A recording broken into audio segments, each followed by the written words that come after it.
دوستو یوم عاشورہ زمانہ جاہلیت میں قریش مکہ کے نزدیک ایک بڑا محترم دن تھا۔ اسی دن خانہ کعبہ پر نیا غلاف ڈالا جاتا تھا اور قریش کے لوگ اس دن روزہ رکھتے تھے۔ اس بارے میں قیاس یہ ہے کہ حضرت ابراہیم علیہ السلام کی کچھ روایات ان تک پہنچی ہوں گی۔ رسول اللہ صلی اللہ علیہ وآلہ وسلم کا دستور تھا کہ قریش ملت ابراہیمی کی نسبت سے جو بھی اچھے کام کرتے تھے ان کاموں میں آپ صلی اللہ علیہ وآلہ وسلم ان کے ساتھ اتفاق و اشتراک فرماتے تھے، اور اسی بنا پر آپ ان کے ساتھ حج میں بھی شرکت فرماتے تھے۔ اپنے اسی اصول کی بنا پر آپ صلی اللہ علیہ وآلہ وسلم قریش کے ہمراہ یوم عاشورہ کا روزہ بھی رکھتے تھے، لیکن دوسروں کو اس کا حکم نہیں دیتے تھے۔ پھر جب آپ صلی اللہ علیہ وآلہ وسلم مدینہ منورہ تشریف لائے اور یہاں یہودیوں کو بھی اس دن کا روزہ رکھتے ہوئے دیکھا اور ان کی یہ روایت پہنچی کہ یہ وہ مبارک تاریخی دن ہے جس میں حضرت موسیٰ علیہ السلام اور ان کی قوم کو اللہ تبارک و تعالیٰ نے نجات عطا فرمائی تھی اور فرعون اور اس کے لشکر کو غرقاب کیا تھا، تو آپ صلی اللہ علیہ وآلہ وسلم نے اس دن کے روزے کا زیادہ اہتمام فرمایا اور مسلمانوں کو بھی عمومی حکم دیا کہ وہ بھی اس دن کا روزہ رکھا کریں۔ بعض احادیث میں ہے کہ آپ صلی اللہ علیہ وآلہ وسلم نے اس کام کا ایسا تاکیدی حکم دیا جیسا حکم فرائض اور واجبات کے لیے دیا جاتا ہے۔ چنانچہ بخاری و مسلم میں سلمہ بن اقوا اور ربی بن معوذ رضی اللہ تعالی عنہ سے روایت ہے کہ رسول اللہ صلی اللہ علیہ وآلہ وسلم نے یوم عاشورہ کی صبح مدینہ منورہ کے آس پاس کی ان بستیوں میں جن میں ازہار رہتے تھے یہ اطلاع بھجوائی کہ جن لوگوں نے ابھی تک کچھ کھایا پیا نہ ہو وہ آج کے دن روزہ رکھیں، اور جنہوں نے کچھ کھا پی لیا ہو تو وہ بھی دن کے باقی حصے میں کچھ نہ کھائیں بلکہ روزہ داروں کی طرح رہیں۔ لیکن بعد میں جب رمضان المبارک کے روزے فرض ہوئے تو یوم عاشورہ کے روزے کی فرضیت منسوخ ہو گئی اور اس کی حیثیت ایک نفلی روزے کی سی رہ گئی۔ لیکن اس کے بعد بھی رسول اللہ صلی اللہ علیہ وآلہ وسلم کا یہی معمول رہا کہ آپ صلی اللہ علیہ وآلہ وسلم رمضان المبارک کے فرض روزوں کے علاوہ نفلی روزوں میں سب سے زیادہ اسی روزے کا اہتمام فرماتے تھے۔ یوم عاشورہ بڑا ہی محترم بالشان اور عظمت کا حامل دن ہے۔ تاریخ کے عظیم واقعات اس سے جڑے ہوئے ہیں۔ چنانچہ مورخین نے لکھا ہے کہ نمبر 1، یوم عاشورہ میں ہی زمین و آسمان، قلم اور حضرت آدم علیہ السلام کو پیدا کیا گیا۔ نمبر 2، اسی دن حضرت آدم علیہ السلام کی توبہ قبول کی گئی۔ نمبر 3، اسی دن حضرت ادریس علیہ السلام کو آسمان پر اٹھایا گیا۔ نمبر 4، اسی دن حضرت نوح علیہ السلام کی کشتی ہولناک سیلاب سے محفوظ ہو کر جودی پر لنگر انداز ہوئی۔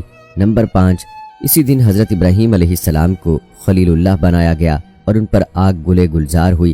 نمبر 6، اسی دن حضرت اسماعیل علیہ السلام کی پیدائش ہوئی۔ نمبر 7، اسی دن حضرت یوسف علیہ السلام کو قید خانے سے رہائی نصیب ہوئی اور مصر کی حکومت ملی۔ نمبر 8، اسی دن حضرت یوسف علیہ السلام کی حضرت یعقوب علیہ السلام سے ایک طویل عرصے کے بعد ملاقات ہوئی۔ نمبر 9، اسی دن حضرت موسیٰ علیہ السلام اور ان کی قوم بنی اسرائیل کو فرعون کے ظلم و استبداد سے نجات حاصل ہوئی۔ نمبر 10، اسی دن حضرت موسیٰ علیہ السلام پر تورات نازل ہوئی۔ نمبر 11، اسی دن حضرت سلیمان علیہ السلام کو بادشاہت واپس ملی۔ نمبر 12، اسی دن حضرت ایوب علیہ السلام کو سخت بیماری سے شفا نصیب ہوئی۔ نمبر 13، اسی دن حضرت یونس علیہ السلام 40 روز مچھلی کے پیٹ میں رہنے کے بعد نکالے گئے۔ نمبر 14، اسی دن حضرت یونس علیہ السلام کی قوم کی توبہ قبول ہوئی اور ان کے اوپر سے عذاب الہی ٹلا۔ نمبر 15، اسی دن حضرت عیسیٰ علیہ السلام کی پیدائش ہوئی۔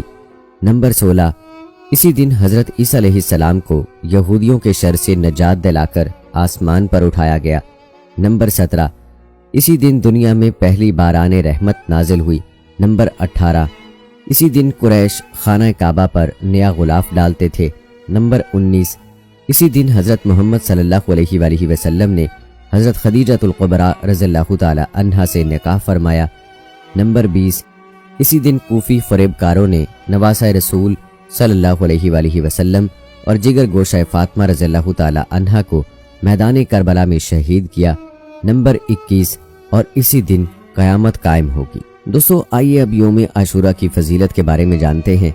ابھی جو آپ کو واقعات بتائے ہیں تو ان سے یوم عاشورہ کی خصوصی اہمیت کا پتہ چلتا ہی ہے۔ علاوہ ازیں نبی کریم صلی اللہ علیہ وآلہ وسلم سے بھی اس دن کی متعدد فضیلتیں وارد ہیں۔ چنانچہ حضرت ابن عباس رضی اللہ تعالی عنہ فرماتے ہیں، میں نے نبی کریم صلی اللہ علیہ وآلہ وسلم کو کسی فضیلت والے دن کے روزے کا اہتمام اس قدر کرتے ہوئے نہیں دیکھا سوائے اس دن یعنی یوم عاشورہ کے، اور سوائے اس ماہ یعنی ماہ رمضان کے۔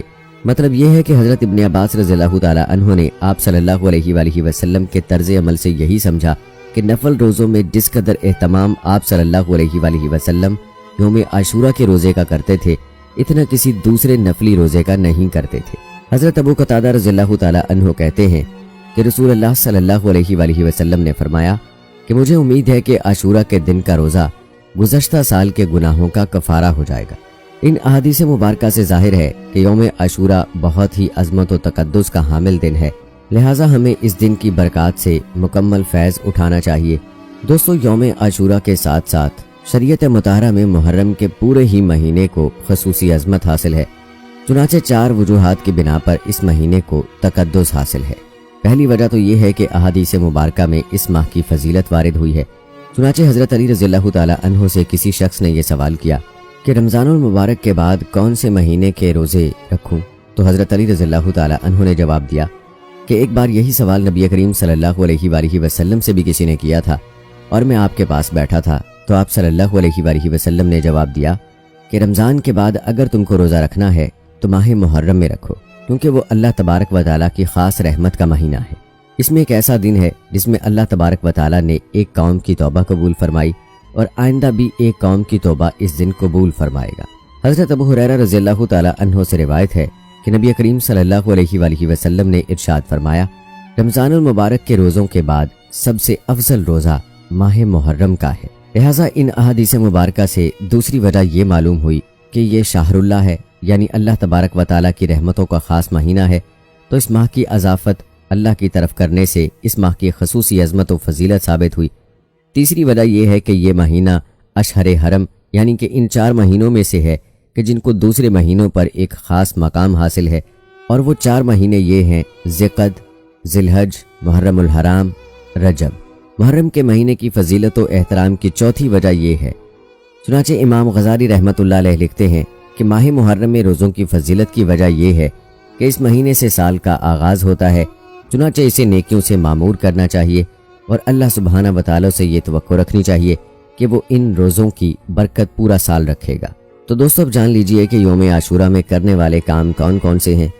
چنانچہ احادیث مبارکہ میں یوم عاشورہ سے صرف 2 چیزیں ثابت ہیں۔ نمبر 1 روزہ، جیسا کہ اس سلسلے میں روایات گزر چکی ہیں، لیکن یہ بات یاد رکھنی چاہیے کہ احادیث میں نبی کریم صلی اللہ علیہ وآلہ وسلم نے کفار و مشرکین کی مشابہت اور یہود و نصارہ کی بود و باش اختیار کرنے سے منع فرمایا ہے۔ اس حکم کے تحت چونکہ یوم عاشورہ کا ایک روزہ رکھنا یہودیوں کے ساتھ اشتراک اور تشابہ تھا، جبکہ دوسری طرف اس کو چھوڑ دینا اس کی برکات سے محرومی کا سبب تھا، اس لیے اللہ تبارک و تعالیٰ کے پیارے نبی حضرت محمد صلی اللہ علیہ وآلہ وسلم نے ہمیں یہ تعلیم دی کہ یوم عاشورہ کے ساتھ ایک دن کا روزہ اور ملا لو۔ بہتر تو یہ ہے کہ 9ویں اور 10ویں تاریخ کا روزہ رکھو، لیکن اگر کسی وجہ سے 9ویں کا روزہ نہ رکھ سکو تو پھر 10ویں کے ساتھ 11ویں کا روزہ رکھ لو، تاکہ یہود کی مخالفت ہو جائے اور ان کے ساتھ کسی بھی قسم کی مشابہت نہ رہے۔ جیسا کہ حضرت عبداللہ بن عباس رضی اللہ تعالیٰ عنہ سے مروی ہے کہ جب نبی کریم صلی اللہ علیہ وآلہ وسلم نے یوم عاشورہ کا روزہ رکھا اور مسلمانوں کو بھی اس کا حکم دیا، تو بعض صحابہ کرام رضوان اللہ اجمعین نے عرض کیا کہ یا رسول اللہ صلی اللہ علیہ وآلہ وسلم، اس دن کو یہود و نصارہ بڑے دن کی حیثیت سے مناتے ہیں، تو کیا اس میں ایسی کوئی تبدیلی ہو سکتی ہے جس کے بعد یہ اشتراک یا تشابہ والی بات ختم ہو جائے؟ تو اس پر آپ صلی اللہ علیہ وآلہ وسلم نے فرمایا کہ جب اگلا سال آئے گا تو ہم 9ویں کو بھی روزہ رکھیں گے۔ حضرت ابن عباس رضی اللہ تعالیٰ عنہ فرماتے ہیں کہ اگلا سال آنے سے پہلے ہی آپ صلی اللہ علیہ وآلہ وسلم کا وصال ہو گیا۔ دوسرا کام جو اس مہینے میں کرنا ہے وہ ہے اہل و عیال پر رزق میں فراخی۔ لہٰذا شریعت اسلامیہ نے اس دن کے لیے دوسری تعلیم دی ہے کہ اس دن میں اپنے اہل و عیال پر کھانے پینے کی وسعت اور فراخی کرنا اچھا ہے، کیونکہ اس عمل کی برکت سے اللہ تبارک و تعالی تمام سال فراخی رزق کے دروازے کھول دیتا ہے۔ چنانچہ حضرت ابو ہریرہ رضی اللہ تعالی عنہ سے روایت ہے کہ رسول کریم صلی اللہ علیہ وآلہ وسلم نے ارشاد فرمایا کہ جو شخص عاشورہ کے دن اپنے اہل و عیال پر کھانے پینے کے سلسلے میں فراخی اور وسعت کرے گا، اور اللہ تبارک و تعالی پورے سال اس کے رزق میں فراخی اور وسعت عطا فرمائے گا۔ اللہ تبارک و تعالی سے دعا ہے کہ نیکی کی بات کو سننے، اس پر عمل کرنے اور اسے آگے دوسرے لوگوں تک پہنچانے کی طاقت اور توفیق فرمائے۔ آمین ثم آمین۔